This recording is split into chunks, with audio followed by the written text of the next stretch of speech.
Good evening, everybody, and welcome to Zoom In on a Fresh Conversation. It is Monday night all over again, and tonight our special guest is Joseph M. Carey, author of Financial Insight with a Slight Edge. He is a retirement tax risk reduction specialist at Slight Edge Financial, Inc. Welcome, Joseph, to Zoom In on a Fresh Conversation. Good evening. Thank you for having me.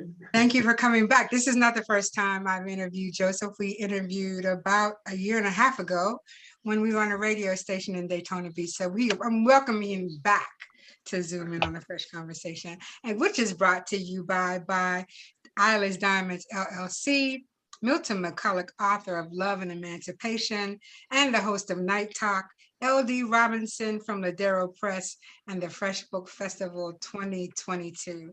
And we are keeping our fingers crossed about the world changing so that we can be back together at a book festival in January. If you have any questions for Joseph, please leave them in the chat room. We will have time at the end of the hour to discuss your questions at that time. Again, this is being recorded and we are going to begin. Good evening, Joseph, and please just tell us a little bit about yourself. Oh, I don't know where to start, but I hail from Baltimore, Maryland. I've been in Jacksonville 26 years. I was formerly a assistant head coach at the University of North Florida. Probably for the last 21 years, I've been a financial advisor, if you will. I've had my own company for about 17 years of those 20 plus years. I love what I do.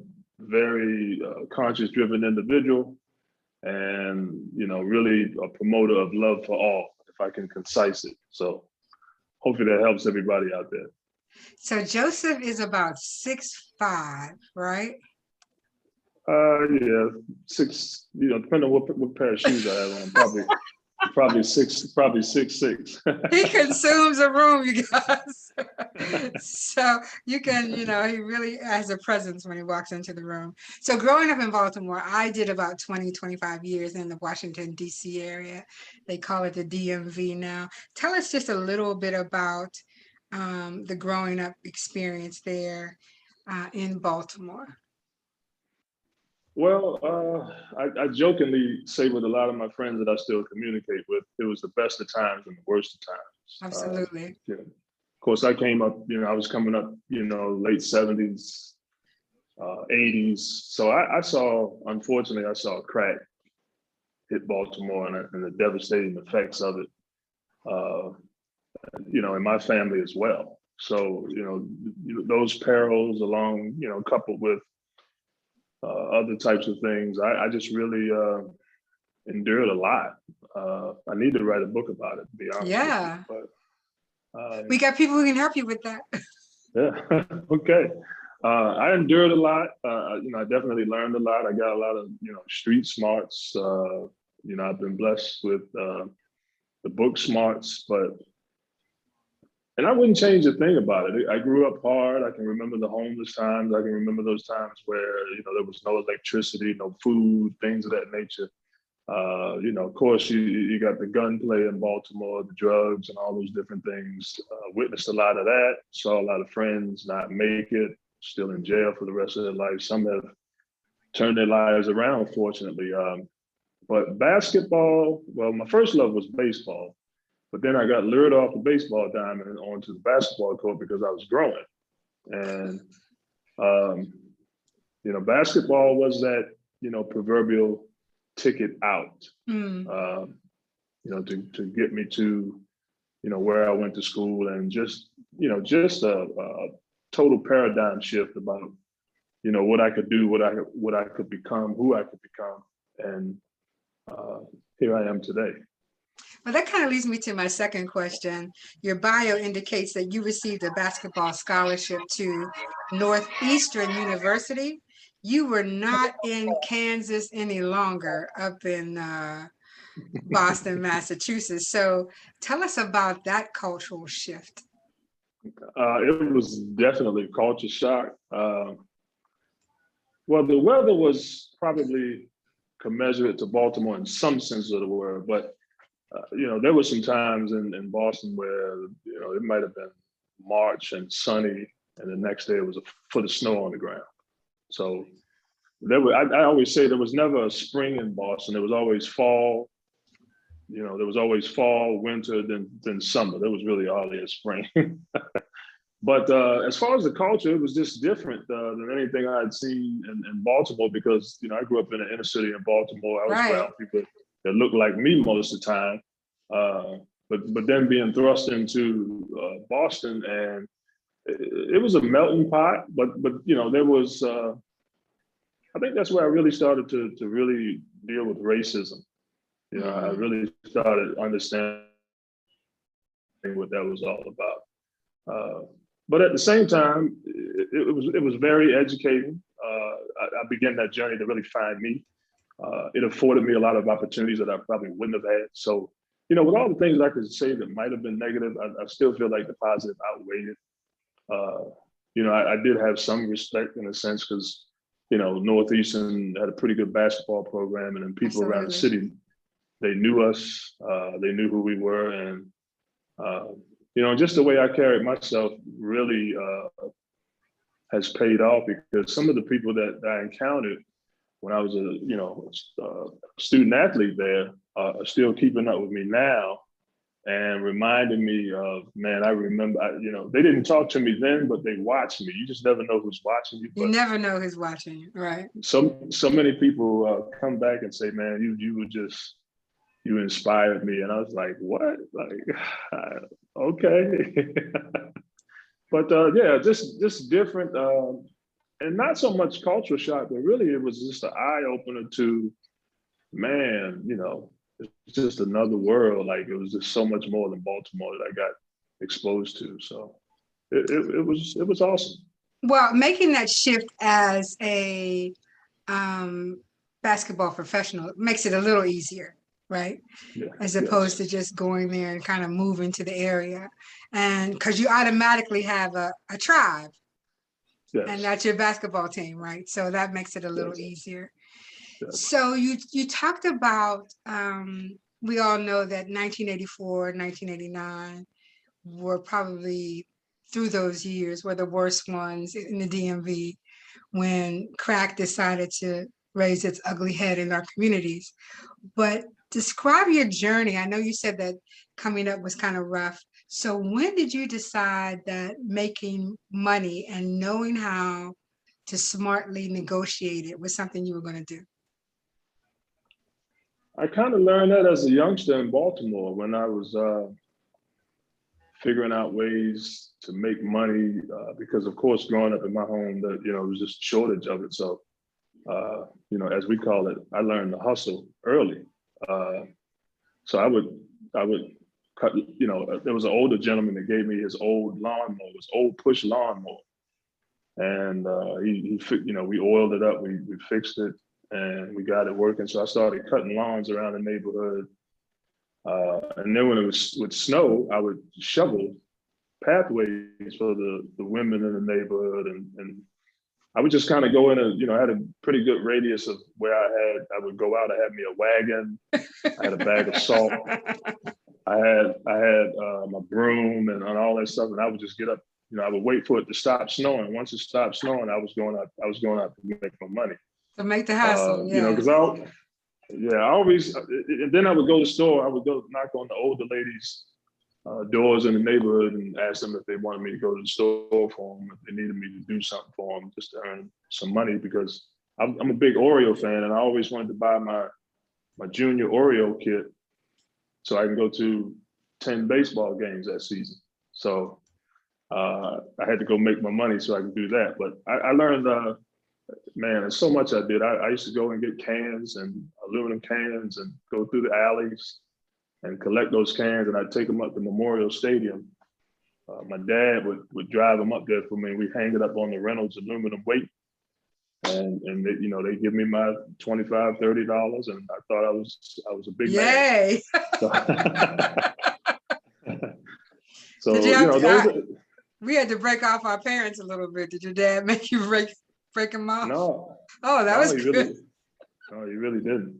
he just, you know, he was just telling me, you know, you get $1, you save a quarter. He was really telling me about saving the money, and you know, just save what you can. Save something out of everything you get is one thing he just was adamant about telling me. You worked for one of the premier financial institutions, and I didn't put that in your questions, but I read that in your bio. How did you get there? Well, when I was at Lake Clifton Eastern High School in Baltimore, Maryland, there was a program called the Education Opportunity Program, and I was selected to be a part of it. I was like in the program. I was one of the first 50, and it went as though you go through the program and then you would get $5,000 towards you know, going to college. But you know, they knew that, you know, this kid's going to get a scholarship. You know, this kid's getting recruited by everybody. So the gentleman that was over the program, Robert Bonnell Jr., rest in peace, one of my mentors. You know, I talked with him, and Northeastern being a 5-year co-op program, you know, you go to school your freshman year, and then your sophomore through your senior year, you work in an area of your major. So I talked to him about doing my co-op my sophomore and my junior year, and you know, he was the one that helped me get that position at Alex Brown and Sons. Alex Brown and Sons, yes. Yes. So I mean, huge company, and it's kind of where I got the hunger to go into the financial industry. So it's just amazing. Like when you look back on certain people come into your life and doors open for you, and it's that continuing question of, you know, are things written or is self-will? So, you know, what's the balance between those two about your life? Because some of the stuff is like, you can't even write it. You can't even write the story. Right, you walk through the door and you can't, what? I'm here? Yeah. You almost can't believe it yourself. Yeah, how did I get here? Yeah. You walk through the door and say, okay, I think I can do this, but how did it happen? But those are, you know, that's a whole nother astrological conversation. But I do believe that, you know, your path is, you know, when the door opens, you need to walk through it, no matter what that is. So, and you seem to have done a very good job at that. And in your business, Slight Edge Inc., which is based in Florida. Now listen, being an entrepreneur, you could have worked for big financial companies, right? Because you have the experience to do that. Why is it that you decided to stretch out on your own? Well, I came into the industry with Prudential. You know, once I stopped, well, you know, they fired the head coach at UNF. So when the head coach gets fired, you get fired too. So I was just like, and I had already said to myself at not Piper Marbury, but Alex Brown and Sons, I had already said that this is what I wanted to do when basketball was over. But sometimes you know, life takes its turns and different things, and you go in different directions, and, you know, you find yourself just trying to earn a living, things of that nature. And then I was getting acclimated to Jacksonville, trying to figure out what I wanted to do. But I started, you know, as so many doors were getting slammed in my face, I was like, you know what, I'm going to go and pursue this financial thing, because that's what I said I was going to do. So I started putting in applications with different firms. You know, they weren't opening the doors. Finally, Prudential called me in. They called me in to take an assessment. I do the assessment. I don't hear from anybody for over a year. And I was like, okay, I was kind of feeling like I was just going to give up on it. I got a letter in the mail from Prudential, maybe, like I say, a year later. And my wife at the time, you know, I was just going to throw it in the trash and be like, man, whatever, I don't want to. I'm done with that. She said, no, just go back. Like, what do you got to lose? So I went back, I did the assessment again. I did even better on the assessment the second time. And Neil Cronin, who is an emeritus agent with Prudential, was like, no, I'm going to give you a chance. I want to bring you in. And, you know, at that particular time, my credit was tore up from the floor up. And you know, if you got bad credit, they don't want to let you in the industry. So Right, you know, I had a exactly. long talk with him, and we sat down, we looked at my bills, and we looked at everything and what I owed, and he's like, we're gonna go down, we're gonna call all these creditors, we're gonna get payment plans in place, we're gonna get your credit together, and so you know, I just feel like you're gonna do well in this industry, and you know, hats off to Neil. I'm forever grateful that he brought me in, and then the first year I was top newcomer of the year. I was just killing sales, uh, doing really well. But something happened with Prudential where they went public, and they just didn't seem like the company that they had always been. Mm. And some individual things happened with me and the general manager at the Prudential here in Jacksonville that I was just like, I'm done. Yeah. And I was like, I was like, I'm 26, 27 years old. I said, I'm gonna go start my own. I was talking with another guy who was selling Prudential's products, making 100% commission. And I was working for Prudential, only making 50% commission. Mm. And that's when the light bulb went off. I was like, hold for Prudential making 50%. This guy's out there, he's not. So that and some other things propelled me to say, you know what, I'm going to start my own business. So I jumped out there, I started Carey Insurance and Financial Services, and we did superbly well for the next 12, 13 years. We were $1 million roundtable members, probably six of those 13 years. Mm. And now, you know, of course, unfortunately, fortunately, I went through a divorce. And I changed the name of the business to Slight Edge in 2017. And I was motivated by a book I read called Slight Edge. And I was like, that's how people need to do their finances, with a slight edge. If they take the slight edge approach, they can win with their finances, just like everything else in life. So I ran with it, and here we go. My whole philosophy is, you know, teaching people what they want to know about the financial industry and what they don't want to know about it, because we're in a system of systems, and we have to pick our poison. So financial literacy is of the utmost importance. So tell me what you think the 5 top things that most people do not think about when they're ready to retire. Well, one of the biggest things right now is, if I had to say anything, and it's probably going to be what people don't expect, I'm going to tell everybody, it's healthcare. Right. You know, you're living longer. You know, people are surviving things they once died from. And healthcare, and coupled with income planning, is what people are not ready for. They can't afford to live too long. They're going to run out of money. Some people, you know, I hate to say it, they're going to be bit by Wall Street at some point, you know, because where we're going, it's like, there's no way that this can keep going up without a correction. And I think because of the padding that they keep trying to apply to this, it's almost like they're putting bubble gum on a hole in a dam. There's no way. There's going to be a correction, and I don't think it's going to be nice. And a lot of people are going to run out of money. They're going to lose money. People are not saving like they should. They're focused on so many other things. And, you know, some people are just trying to, you know, keep the lights on and pay their rent, mortgages, things of that nature, and I get it. But I just still think that, you know, we consume too much, and we don't think about some of the things we should about aging and what it costs. So, you know, healthcare and income planning.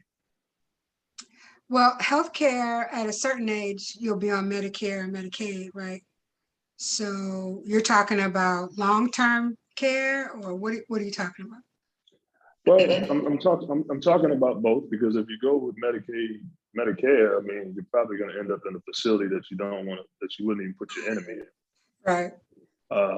So, you know, healthcare, yeah, long-term care, all that good stuff, because, you know, they're all intertwined, and they're just not given the attention that they should be.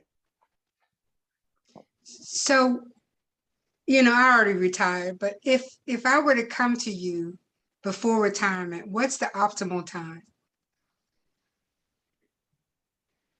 Well, the earlier the better. But I've had to look at that over the years, and things happen. People have to start over and things of that nature. So the best time is when you can afford to, and I think everybody has to do that interpersonal conversation with themselves about need versus want, and what sacrifices do I need to make now that I can afford to age and age comfortably. And I just think that's an issue in America, because right now, of a cash perspective, they say that, 1 out of 5 Americans can't come up with $1,000 cash. Yeah, and that's a problem. There's a retirement crisis in this country, and some people are already experiencing it, and some are on their way to. I don't know if it's going to be a surprise to them, or it's just one of those things they think it's going to fix itself, but it will not until you do something about it. So I'm just really adamant about it, and I'm cemented in my philosophy about creating your own lifetime income, and really trying to talk to people about Wall Street, the lies they tell everybody. You need to understand this for what it really is. They packaged it like it was for you, but it's really not. And of course, my audience gets slim because a lot of people are indoctrinated to the sexiness of Wall Street and stocks and crypto and all this other stuff. And I'm like, okay, that's okay. I'm not against it. I own those things, but I own it with the right perspective. And that's what I'm trying to get people to do, is just think differently about what you're expecting from certain investments. So I'm going to stay there. I'm going to stay there, and whoever's for me is for me.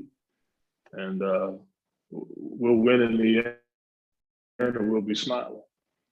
So, all my questions were really slanted just because I am retired. But let's talk a minute about younger people. I remember being in my 20s and maybe early 30s, and it was particularly in my 20s. And I didn't take advantage of all the things that the companies had towards retirement and 401s.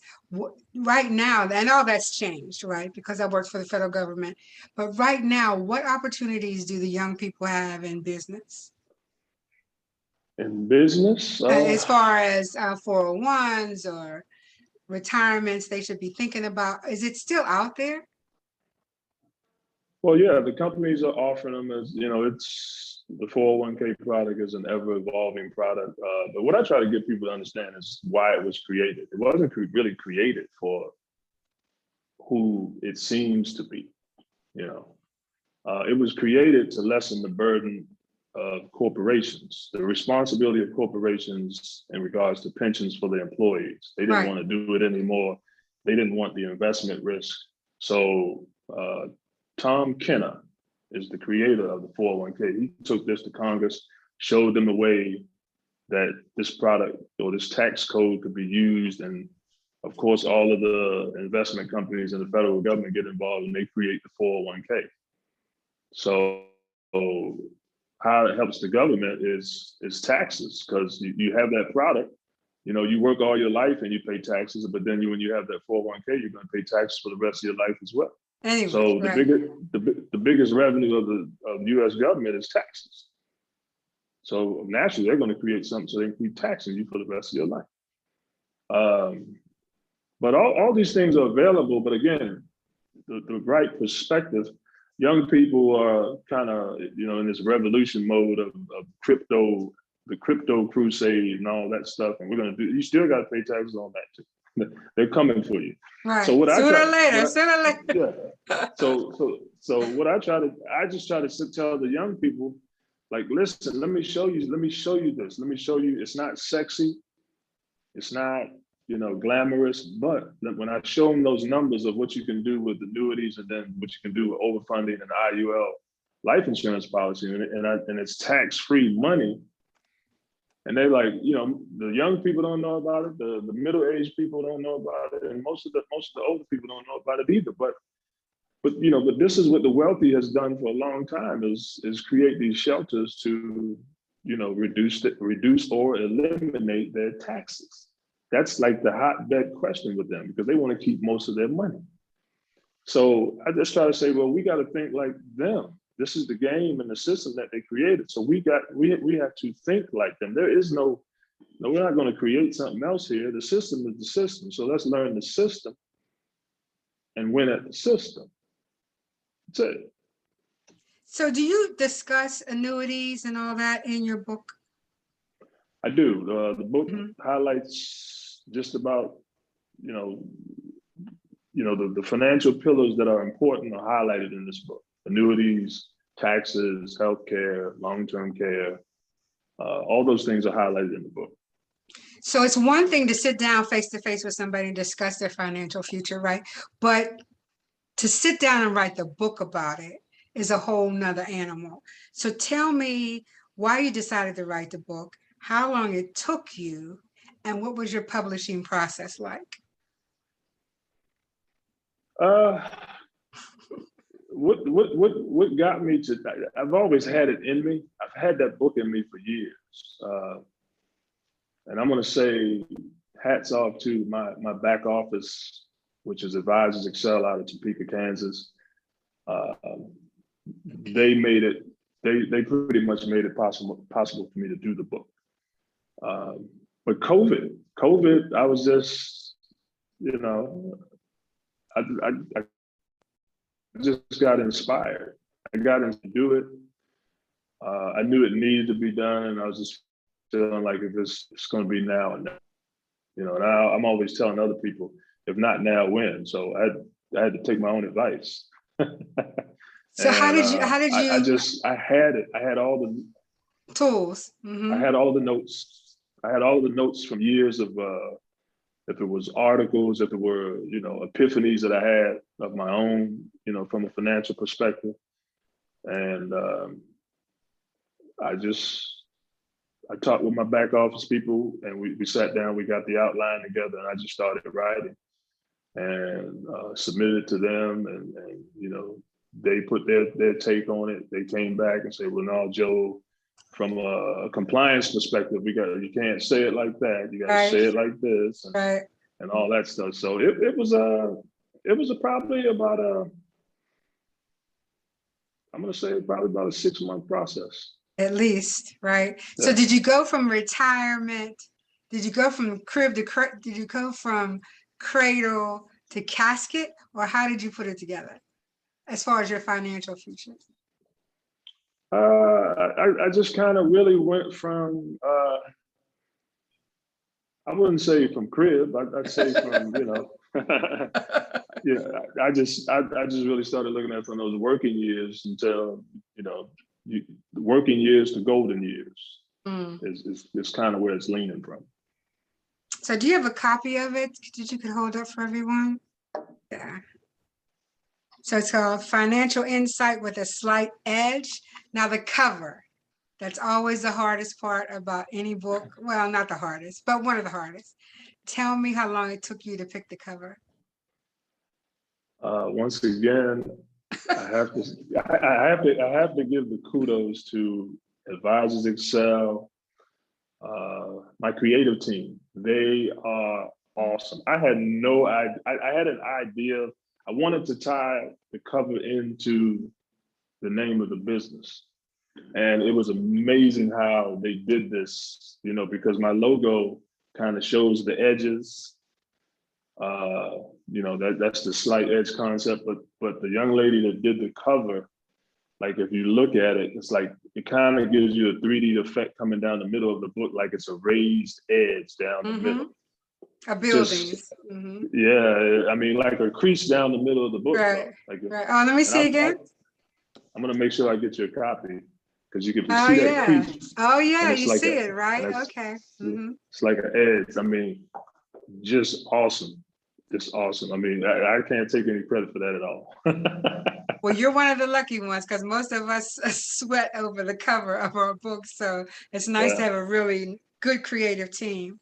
So next question. If there's one chapter in your book that every single married, widowed woman should read, what is it? I don't know if it's one, but I'm going to say three. I'm going to say healthcare, annuities, and I got to go with long-term care. Long-term care. I'll tell you, Yeah. ask you the same thing about a man. Which chapters should they concentrate on? Same thing. Same thing. Same thing. That trouble awaits us all. So It awaits us all. if you have a moment more, please kind of explain what an annuity is, because most people don't understand it. Well, it's basically an agreement between you and an insurance company to, give them, I guess in a concise fashion, to give them either a lump amount of money or money over a periodic period of time and accumulate interest based on what type of annuity it is. There's quite a few. You have a fixed, you have a variable, and you have a fixed index. I'm a fan of the fixed index because it has principal protection.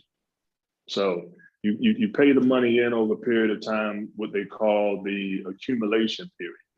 So it's accumulating, it's earning interest, it's compounding, it's tax deferred. And then when you get to that retirement age or whenever you don't want to work anymore or work less, and now we have what we call the decumulation phase. So Right. now I'm going to begin to take those payments from the insurance company. And what's great about these is that it's guaranteed lifetime income. There is no other product that does this. The only other thing that does this is Social Security. And that's always, being debated about whether it's going to be there or not. So, I tell people all the time, you can make your money however you want. You can do real estate, you can do stocks, you can do crypto, you can do whatever you want, but you got to do something with that money. And you got to make sure that you can keep that money.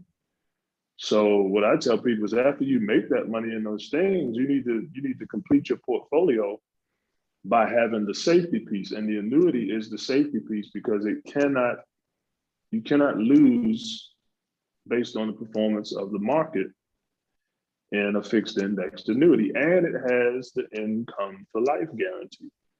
Why would you not want that? Because, pensions are pretty much a thing of the past. Right. So you create your own pension, and that's what we do. We show people how to create their own pension. And I remember as a little girl, I'd take the quarter, it would be wrapped up in a piece of paper, and I would, hand it to the guy when he came in the door to pay the insurance. And of course, at that time, I had no idea the difference between long-term, group and term insurance. Tell us, can you kind of give us briefly the difference between those two? Well, you have the old saying, term versus perm. So, term insurance is purely what it says. You're basically renting insurance for a term, 10, 15, 20, 25, 30 years. Okay. It's the purest form of insurance, meaning that it's going to be most affordable. It's stripped down, doesn't have high costs, and you can get larger amounts for less money. But it doesn't create. We lost you. Cash aspect of it. So much cut and dry. Okay, we didn't hear that. We lost your band. Okay, can you hear me? Yeah, say it again. Okay. So where did you lose me at so I can pick up from there? You said that it is the purest form of life insurance, but Yep. It's the purest form of life insurance, so you can buy larger amounts for a little bit of money.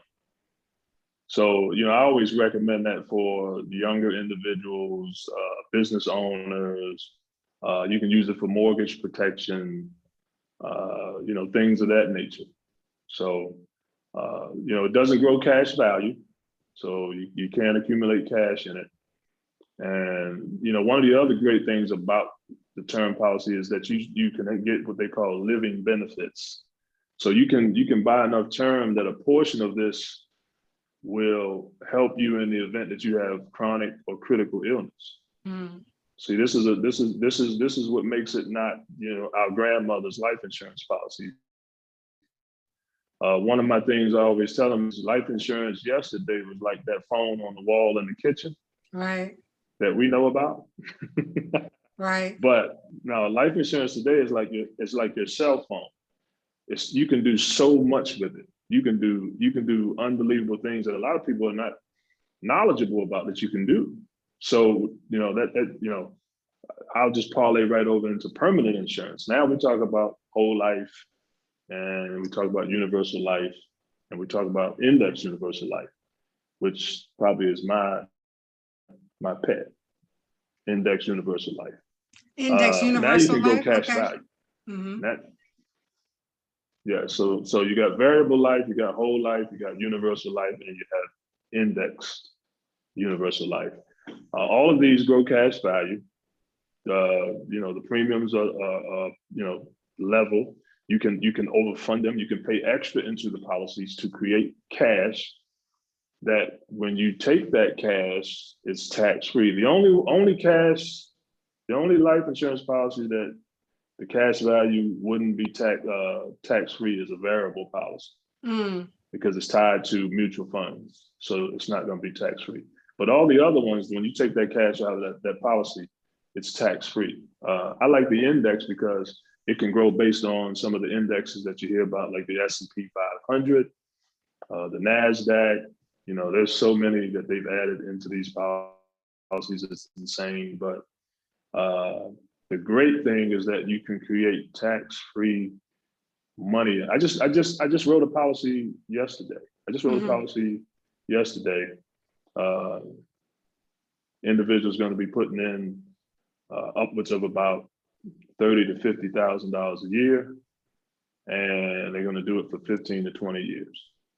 So in that 20th year, that individual is going to be able to take out over $130,000 a year for the next 15 years. So the person will pay in probably about $750,000. But when they start taking the income from the policy, they would have taken out over $2 million. So now we're talking about almost tripled my investment. The stock market isn't even giving you those returns. No, not at all. Yeah.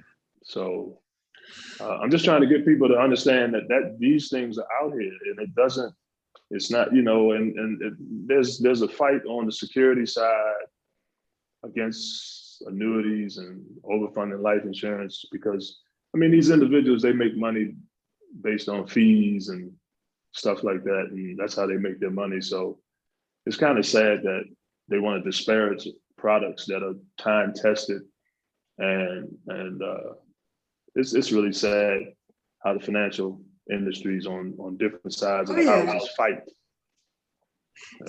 Why do you think that our community is afraid of learning that process? Is it because they don't it's hard to comprehend, or they're just afraid of it? I think it's a myriad of issues. I think some of it is how we were duped by insurance companies a long time ago. And that's the unfortunate side of this industry.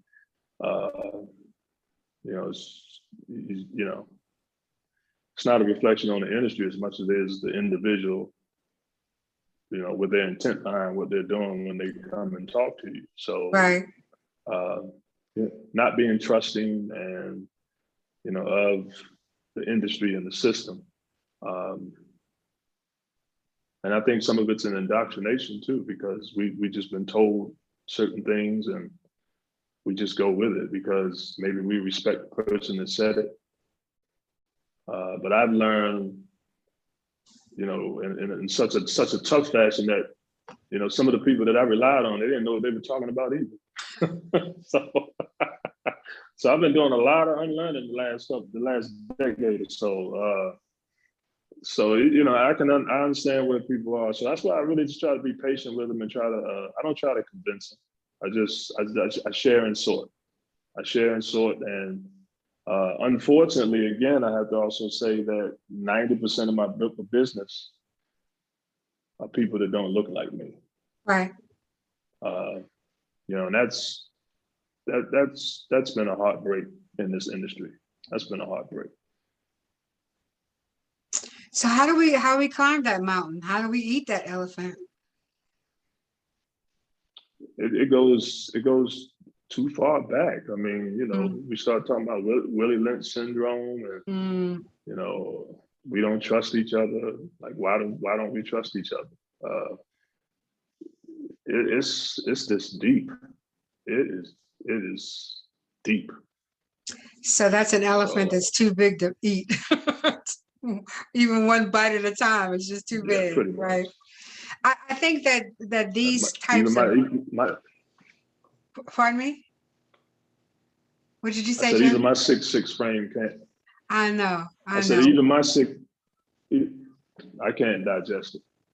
I think that though these types of workshops, Zoom and workshops that you can do online, you know, I don't know that it helps, but it certainly can't hurt to just keep the message out there. You know, it's like any Motown song, you know all the words to it because you heard it for the last 40 years, right? So you know all the words to it. So I guess just keeping the conversation going and knowing that there are other ways to make your money grow, and not keep it under your bed, or, you know, whatever other ways creative ways we think of saving it. So tell us how we can get a copy of your book. It's available on Amazon.com. It's there. You can actually get the e-copy for, I want to say the e-copy's on there for like $1. Okay. So, yeah, and the one thing that I want to tell everybody is the one thing that I'm comforted in is I didn't write this book to make money on the book. And that's another reason I feel really good about this book, because I'm not begging people to buy the book. It's a knowledge-based book. I want people to buy the book so that they can learn. The topic, the title of the book is purely what it's about, so that you can get financial insight. Now, I hope that if they buy the book and they read the book, that they're going to call me, right? They're gonna join the family, and they're going to let me work for them and work with them, and help them get this financial piece that a lot of people talk about, but I can show you how to really get it. Now, I'm going to challenge them, because I got to change your mindset, because that's really the big issue here, is mindset about the financial industry and the products that are available. So I just give people the skinny on it, and you can believe me or not. But I hope that once I show you what I show you, that you see unequivocally that, I got to work with this guy. This guy's got my best interest in mind, and that's the hope. That's the hope. If not, right.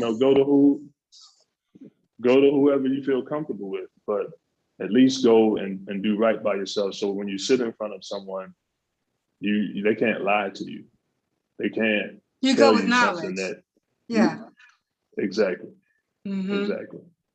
So, is there anything that we did not cover? I know we're getting on to the 9 o'clock hour.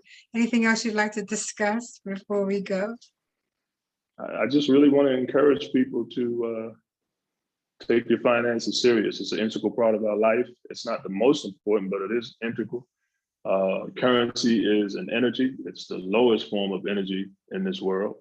But again, it's one that we have to utilize, that we need it to do what we need to do in this lifetime. So the biggest thing is, if I can show you how to keep the money, I also want to inspire people to do something with the money that's bigger than them, because we all know how to go out here and buy and spend and get this and get that. But, what about getting to a place of financial comfort where you can do something for, somebody other than your family members? So, that's one of the things I really want to promote as well. So would that be your pearl of wisdom? That is my pearl of wisdom. So, know, Make you- make your finances work for you, your family, and then in the future work for somebody else. yes, yes. Yeah, that's good. Thank you so much. And this has been Mr. Joseph Carey. He is the author of Financial Insight with a Slight Edge. Do you have an email address they can reach you at, Joseph? My email is my company name. It's Slight Edge Financial, INC@gmail.com. Slight Edge Financial, INC INC @gmail.com. @gmail.com. Any questions And, for Mr. Carey? Go ahead, I'm sorry. and the website is also the same thing. It's Slight Edge Financial, INC.com. Anybody have any questions for Mr. Carey before we leave this evening? No? Okay, Joseph, it was great to see you again. And good luck on your book. Good luck on your company. Not luck, that's not a good word. I will say, I hope for abundance in your future, in your company. How about that? And Yes. thank you again for letting me interview you. And thank you all for being here on Zoom In On A F.R.E.S.H conversation. We'll see you again. Good night. All right. Thank you. Good night.